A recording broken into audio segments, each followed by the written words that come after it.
জয় শ্রীকৃষ্ণ। রাধে রাধে।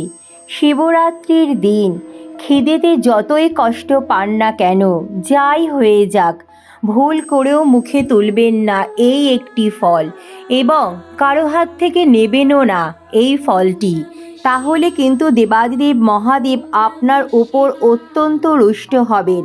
তার প্রভাবে আপনার সংসারে নেমে আসবে চরম বিপর্যয়, নষ্ট হয়ে যাবে আপনার পরিবার এবং ব্রত। আপনার উপর এবং আপনার পরিবারের উপর পাপ লাগতে পারে। মহাশিবরাত্রির দিন ভুল করেও তাই আপনারা এই কাজটি করবেন না, নতুবা দেবাদিদেব মহাদেবের কৃপা থেকে কিন্তু আপনারা বঞ্চিত থাকতে পারেন। তাই বন্ধুরা, মহাশিবরাত্রির দিন সঠিক নিয়ম বিধি মেনে দেবাদিদেব মহাদেবের ভক্তি ও নিষ্ঠা সহকারে পুজো করুন। ভুল করেও এই ফুল দেবাদিদেব মহাদেবকে নিবেদন করবেন না। বন্ধুরা, আজকের ভিডিওটিতে আমি খুবই গুরুত্বপূর্ণ এবং প্রাসঙ্গিক একটি বিষয় নিয়ে বিস্তারিত আলোচনা করতে চলেছি, তাই ভিডিওটি সম্পূর্ণ দেখার অনুরোধ রইল। ভিডিওটি দেখার পর কেমন লাগলো অবশ্যই কমেন্ট করে জানাবেন এবং কমেন্টে জয় শিব শম্ভু বা ওম নমঃ শিবায় লিখতে একদম ভুলবেন না। ভিডিওটি ভালো লাগলে লাইক, শেয়ার ও নতুন বন্ধুরা প্লিজ চ্যানেলটি সাবস্ক্রাইব করে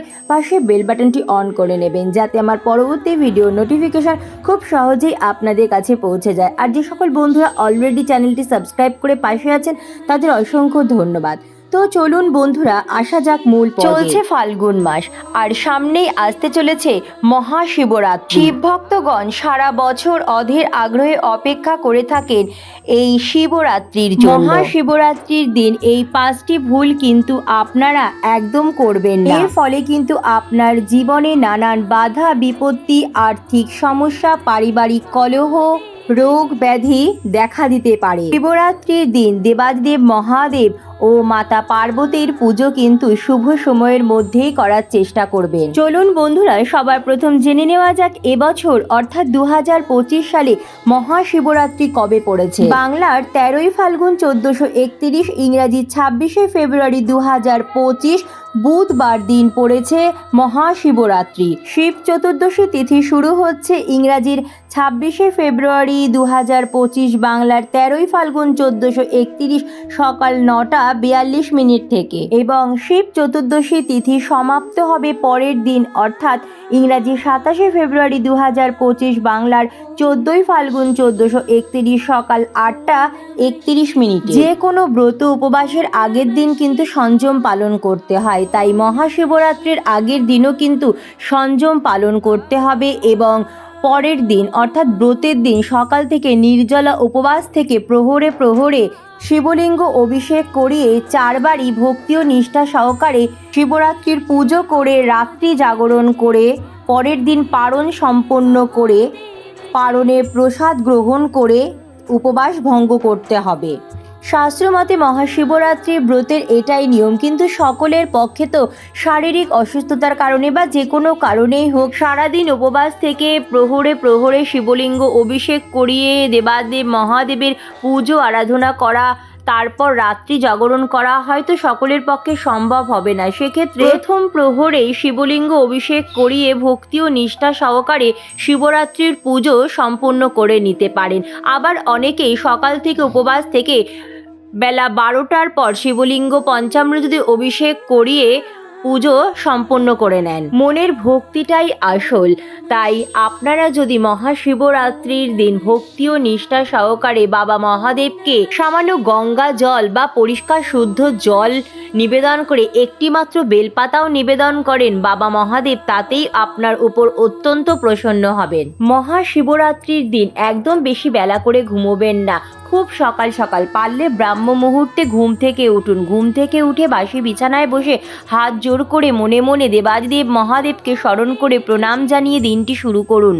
ঘুম থেকে উঠে বাড়ি ঘরদোর সুন্দর করে পরিষ্কার পরিচ্ছন্ন করে নেবেন। এরপর সকাল সকাল স্নান করে নেবেন। পারলে অবশ্যই এই দিন গঙ্গা স্নান অথবা পবিত্র কোনো নদীতে স্নান করুন। এই দিন গঙ্গা স্নানের অত্যন্ত মাহাত্ম্য রয়েছে। যদি গঙ্গা স্নান সম্ভব না হয় সেক্ষেত্রে আপনারা বাড়িতেই এই দিন সকাল সকাল স্নান সেরে নেবেন। তবে স্নানের জলে সামান্য কর্পূর মিশিয়ে স্নান করতে পারেন, অথবা স্নান করে শুদ্ধ বস্ত্র পরিধান করে নিজ মস্তকে ও পুরো বাড়িতে ভালো করে গঙ্গা জল ছিটিয়ে দেবেন। এরপর চতুর্দশী তিথি সময়ের মধ্যে অর্থাৎ পুজোর শুভ সময়ের মধ্যে আপনারা শিবরাত্রির ব্রতের পুজো সম্পূর্ণ করে নেওয়ার চেষ্টা করবেন। এই দিন বাবা মহাদেবকে দুধ গঙ্গা জল দিয়ে অথবা পঞ্চামৃত দিয়ে অভিষেক করাবেন। যত বেশি সম্ভব পারবেন ধ্যান করবেন, ওম নমঃ শিবায় মন্ত্র মনে মনে জপ করবেন।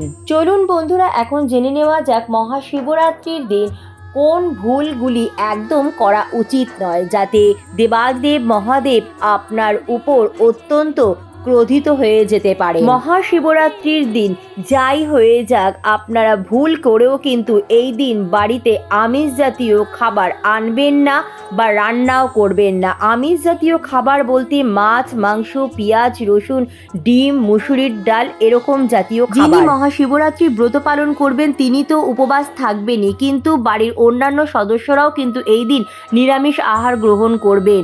বাড়ির সদস্যরা যেন বাড়ির বাইরে গিয়ে কোনো রকম আমিষ জাতীয় আহার গ্রহণ না করে সেদিকেও খেয়াল রাখবেন। এই দিন কোনো রকম মাদক জাতীয় জিনিস অথবা নেশা জাতীয় জিনিস কিন্তু একদম ভুল করেও সেবন করবেন না। আপনারা যদি ভুল করেও এই দিন আমিষ জাতীয় আহার অথবা নেশা জাতীয় কোনো জিনিস গ্রহণ করে ফেলেন তাহলে কিন্তু দেবাদেব মহাদেব আপনার উপর এবং আপনার পরিবারের উপর অত্যন্ত রুষ্ট হবেন আপনারা, যার ফলে বাবা মহাদেবের আশীর্বাদ থেকে বঞ্চিত থাকবেন। যে সকল ভক্তবৃন্দরা এই মহাশিবরাত্রির ব্রত উপবাস করবেন তারা চেষ্টা করবেন এই দিন বিছানায় না শোবার। এর ফলে কিন্তু আপনাদের ভাগ্য ঘুমিয়ে পড়বে, বাবা মহাদেব আপনাদের উপর ক্রোধিত হয়ে যাবে। মহাশিবরাত্রির দিন চাল, ডাল, আটা, ময়দা এবং সাদা লবণ একদম খাবেন না।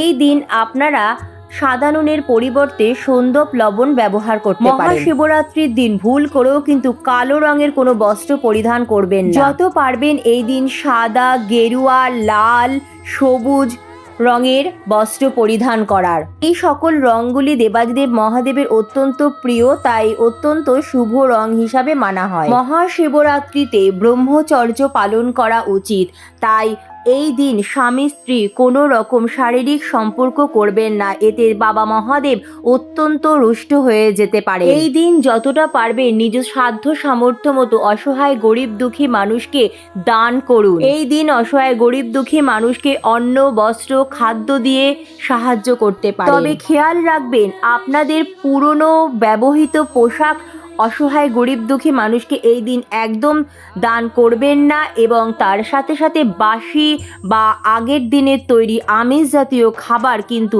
একদম ভুল করেও এই দিন কাউকে দান করবেন না। মহাশিবরাত্রির দিন ভুল করেও শিবলিঙ্গে এই জিনিসগুলি নিবেদন করবেন না। সারা বছর নয়তো ভুগতে হবে আপনাদের রোগ, ব্যাধি, জ্বালা, যন্ত্রণা, আর্থিক কষ্ট, চরম দুঃখ, দারিদ্রতায়। এমনকি আপনার ব্রত নষ্ট হয়ে যেতে পারে। বাবা মহাদেব আপনার উপর ক্রোধিত হয়ে যেতে পারে। বাবা মহাদেব যদি একবার আপনার উপর ক্রোধিত হয়ে যান তাহলে আপনার জীবন কিন্তু জ্বলে পুড়ে শেষ হয়ে যাবে। বন্ধুরা, মহাশিবরাত্রির দিন বা কখনোই ভুল করেও কিন্তু শিবলিঙ্গে তুলসী পাতা নিবেদন করা উচিত নয়। শাস্ত্র অনুযায়ী তুলসী মাতাকে মাতা লক্ষ্মীর স্বরূপা মানা হয়, আর মাতা লক্ষ্মী হলেন ভগবান শ্রীহরি নারায়ণের অর্ধাঙ্গিনী। ভগবান শ্রীহরি বিষ্ণুর শালিগ্রাম শিলায় তুলসী পত্র নিবেদন করা হয়। এই কারণে শিবলিঙ্গে তুলসী পাতা নিবেদন করা বর্জিত রয়েছে। তুলসী পাতা শিবলিঙ্গে অর্পণ করলে আপনি মহাপাপের অধিকারী হবেন। দ্বিতীয়ত, শিবলিঙ্গে কখনোই সিঁদুর অর্পণ করবেন না। সিঁদুর এক প্রকার শৃঙ্গার। দেবাদেব মহাদেব হলেন বৈরাগী, মহাকাল।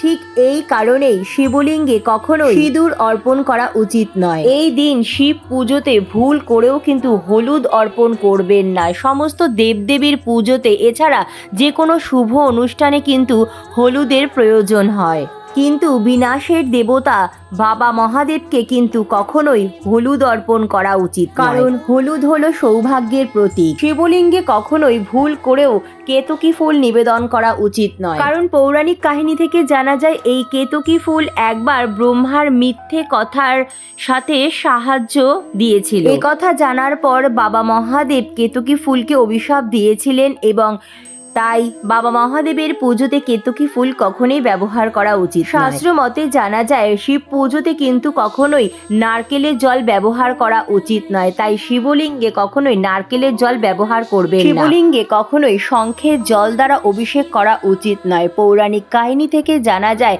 বাবা মহাদেব শঙ্খচূড় নামে এক অসুরকে বধ করেছিলেন। আর এই অসুরকে বধ করার কারণে শিবলিঙ্গে কখনোই শঙ্খের জল দ্বারা অভিষেক করা উচিত নয়। আর এই অসুর ছিলেন ভগবান শ্রীহরি বিষ্ণুর ভক্ত, আর সেই কারণেই ভগবান বিষ্ণুর পুজো জলশঙ্খ অথবা দক্ষিণাবর্ত শঙ্খ অর্থাৎ শঙ্খ ছাড়া অসম্পূর্ণ থেকে যায়। আর ভগবান শিবের পুজোয় কিন্তু কখনোই শঙ্খের প্রয়োগ করা উচিত। দেবাদিদেব মহাদেবকে তিল নিবেদন করা উচিত নয়। ভগবান শ্রীহরি বিষ্ণুর গায়ের ময়লা থেকে তিলের উৎপন্ন হয়েছিল, আর ঠিক এই কারণেই ভগবান শিবের পুজোতে তিল অর্পণ করা উচিত। শিবলিঙ্গে জল ঢালার পর অবশ্যই অখণ্ড আতপ চাল নিবেদন করতে হয়, কিন্তু ভুল করেও শিব পুজোতে ভাঙা আতপ চালের ব্যবহার করবেন না, কারণ ভাঙা অথবা অর্ধেক আতপ চাল হলো অসম্পূর্ণ, অশুভের প্রতীক। তাই ভুল করেও শিব পুজোতে ভাঙা অথবা অর্ধেক আতপ চাল ব্যবহার করবেন না। সম্পূর্ণ অক্ষত গোটা আতপ চালই শিবলিঙ্গে নিবেদন করবেন। বন্ধুরা, মহাশিবরাত্রির দিন শিবলিঙ্গে কিন্তু এই জিনিসগুলি অবশ্যই নিবেদন করবেন। বাবা মহাদেবের আশীর্বাদে দেখবেন আপনাদের দুর্ভাগ্য সৌভাগ্যে বদলে যাবে। সর্বপ্রথম হচ্ছে গঙ্গা জল। হ্যাঁ বন্ধুরা, এই গঙ্গা ভগবান শ্রীহরি বিষ্ণু চরণ থেকে বেরিয়ে এসেছে এবং ভগবান শিবের জটা থেকে এই ধরা ভূমিতে প্রবাহিত হচ্ছে। আর এই কারণে সমস্ত নদীর থেকে গঙ্গা হলো সব থেকে পবিত্র। শিবলিঙ্গ গঙ্গা জল দিয়ে অভিষেক করালে দেবাদিদেব মহাদেব অত্যন্ত প্রসন্ন হবেন। বাবা মহাদেবকে গঙ্গা জল নিবেদন করলে মানসিক সুখ শান্তি লাভ করা সম্ভব। শাস্ত্র অনুযায়ী বিশ্বাস করা হয় আখের রস দ্বারা যদি শিবলিঙ্গ অভিষেক করাতে পারেন তাহলে দেবাদিদেব মহাদেবের কৃপায় খুব শীঘ্রই আর্থিক সমস্যা থেকে মুক্তি পাবেন এবং সুখ সমৃদ্ধি সৌভাগ্যে আপনার জীবন ভরে উঠবে। মহাশিবরাত্রিতে ভগবান শিবের অত্যন্ত প্রিয় 3টি পাতাযুক্ত বেলপাতা অবশ্যই নিবেদন করবেন। বেলপাতার 3টি পাতা ব্রহ্মা বিষ্ণু মহেশ্বরের প্রতিরূপ মানা হয়। তাই মহাশিবরাত্রিতে অবশ্যই আপনারা নিখুঁত 3টি পাতা যুক্ত 1টি 3টি 5টি 7টি 9টি 21টি অথবা 108টি যে যেরকম জোগাড় করতে পারবেন এই দিন বাবার অত্যন্ত প্রিয় নিখুঁত বেল পাতা বাবাকে নিবেদন করবেন। ভগবান শিবের 3টি নেত্র, আর এই 3টি নেত্রর প্রতীক বেলপাতা, তাই বেলপাতা ছাড়া বাবা মহাদেবের পুজো অসম্পূর্ণ। শাস্ত্র মতে শিবলিঙ্গে বেলপাতা নিবেদন করলে 1 কোটি কন্যাদানের মতো ফল লাভ হয়। বেলপাতার মসৃণ দিকে চন্দন সহযোগে শিবলিঙ্গে নিবেদন করতে হয়। মানসিক শান্তি পেতে সাদা ধুত্র ফুল শিবলিঙ্গে চন্দন সহযোগে অবশ্যই নিবেদন। বন্ধুরা, গ্রহের অশুভ প্রভাবের কারণে ঘরের সুখ শান্তি আয় উন্নতি কমে যায়। জীবনে আর্থিক উন্নতির জন্য বাধা বিপত্তি দূর করার জন্য অবশ্যই শিবলিঙ্গে মহাশিবরাত্রির দিন রূপোর নাগনাগিন নিবেদন করুন। এর ফলে কাল সর্প দোষ নাগ দোষ দূর হয়ে যায়। মহাশিবরাত্রির দিন বাবা মহাদেবের অত্যন্ত প্রিয় ধুতুরো ফল চন্দন সহযোগে অবশ্যই বাবাকে নিবেদন করুন। এর ফলে আপনার ধন সম্পদ সংক্রান্ত যদি কোনো সমস্যা থেকে থাকে সেটা খুব সহজেই দূর হয়ে যাবে এবং আপনার আর্থিক দিকটা খুব ভালোভাবে মজবুত হবে এবং গুপ্ত শত্রুর হাত থেকেও আপনি রক্ষা পাবেন। বন্ধুরা, মহাশিবরাত্রির দিন বাবা মহাদেবকে অবশ্যই ভাং নিবেদন করুন। বন্ধুরা, সমুদ্র মন্থনের সময় যখন হলাহল বিষ বাবা মহাদেব পান করেছিলেন তখন সেই বিষের প্রকোপ জ্বালা থেকে বাবাকে রক্ষা করতে সমস্ত দেবতাগণ নানা রকম জড়িবুটি প্রয়োগ করেছিলেন দেবতারা, আর তারই মধ্যে একটি ছিল ভাং। আর ঠিক এই কারণেই ভগবান শিবের ভাং অত্যন্ত প্রিয়। মহাশিবরাত্রিতে ভাঙের পাতা পিষে অথবা কাঁচা দুধের সাথে ভাং মিশিয়ে শিবলিঙ্গে নিবেদন করতে পারলে অনেক রোগ ব্যাধি খুব সহজেই দূর হয়ে যায়। চলুন বন্ধুরা, এখন জেনে নেওয়া যাক এমন কোন জিনিস মহাশিবরাত্রির দিন যা একটু হলেও মুখে তুলবে, অর্থাৎ খেতে হবে। মহাশিবরাত্রির দিন এই জিনিসটা আপনারা একটু হলেও যদি খেতে পারেন তাহলে সারা বছর আপনাদের এত পরিমাণে অর্থ আসবে যেটা আপনাদের ধারণারও বাইরে।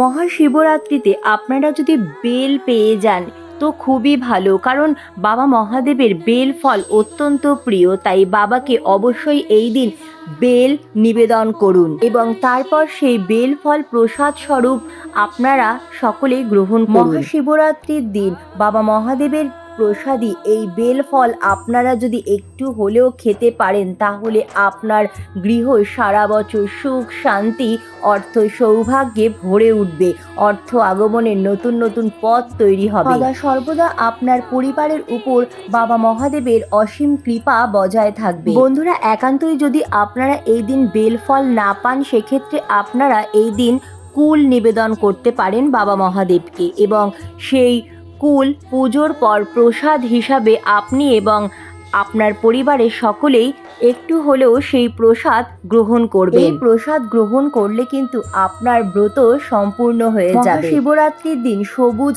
আঙুর এবং কলা অবশ্যই শিবলিঙ্গে নিবেদন করবেন। সেই আঙুর ও কলা পুজোর পর প্রসাদ হিসাবে অবশ্যই গ্রহণ করে নেবেন। এবং কলা অত্যন্ত শুভ বলে মানা হয়। অবশ্যই এই দিন নিজ হাতে বাবা মহাদেবকে ক্ষীর অথবা পায়েসের ভোগ নিবেদন করবেন এবং পুজোর পর বাবা মহাদেবের আশীর্বাদী অর্থাৎ সেই প্রসাদ ক্ষীর আপনি এবং আপনার পরিবারের সকল সদস্যরাই একটু একটু করে অবশ্যই খেয়ে নেবেন। এর ফলে পরিবারের সকল সদস্যের মধ্যে ভালোবাসা অটুট ও মজবুত হবে। মাতা লক্ষ্মী দেবী আপনাদের উপর আকর্ষিত হবে, ধন সম্পদ সুখ শান্তিতে আপনার সংসার ভরে উঠবে। বন্ধুরা, মহাশিবরাত্রির দিন আপনারা পারলে অবশ্যই একটু হলেও ভাং খেয়ে নেবেন। এর ফলে বাবা মহাদেবের অসীম কৃপা আপনার উপর এবং আপনার পরিবারের উপর সদা সর্বদা বজায় থাকবে। যদি আপনি ভাং খেতে না পারেন, তবে সামান্য একটু আঙুলে করে নিয়ে জিভে ঠেকিয়ে দেবেন। ফলে কিন্তু আপনার ব্রত সম্পূর্ণ হবে এবং সারা বছর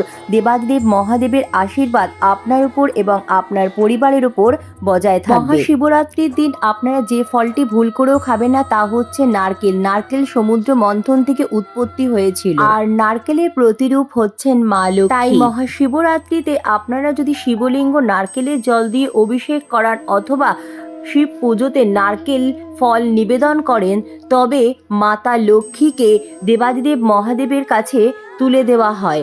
আর মা লক্ষ্মী হলেন ভগবান নারায়ণের পত্নী। তাই আপনারা ভুল করেও মহাশিবরাত্রির দিন নারকেলের জল দিয়ে শিবলিঙ্গ অভিষেক করাবেন না বা নারকেল খাবেন না। তো বন্ধুরা, আজকের মতো এইটুকুই। অনেক অনেক ধন্যবাদ ভিডিওটি দেখার জন্য। জয় শিব শম্ভু। রাধে রাধে।